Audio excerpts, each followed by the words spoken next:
Fred has been quoted as saying that no restructuring or strategy will ever succeed long term until you gain control of your top line. I asked Fred how he had successfully gained control at Shearing Plough. This is a very common problem with people who come in a hurry and try to make some big moves. It's relatively easy to get the bottom line to go up by slashing costs. It is very difficult to make customer touch and make a good customer experience so that you can grow the top line. And what I feel is that the math is very clear. If you're growing 0% or 1% and your cost structure is facing an inflation of 3% or 4%, you might be able to, in the short term, keep your bottom line okay by reducing costs.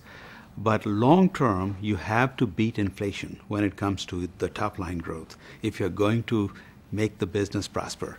So wherever I've gone, I've certainly worked on the cost structure, but I've simultaneously worked on building the top line, on making good advances with the customer experience. If one can do that well, even as one goes through adversity, then one emerges a lot stronger once you come out of the difficult time.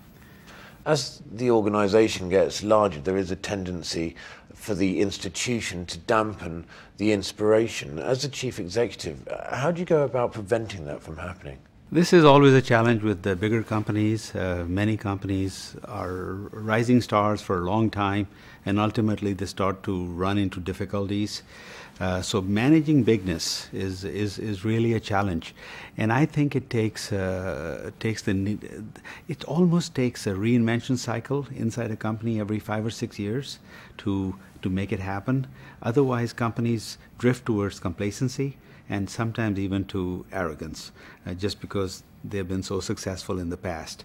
It doesn't have to mean a new CEO every 5 or 6 years, but it certainly needs a new sense of urgency, a sense of reinvention in the company every 5 or 6 years.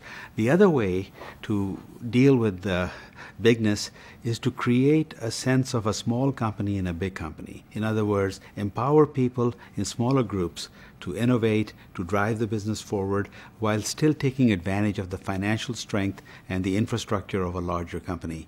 That's not easy, but that's the job of the CEOs of larger companies.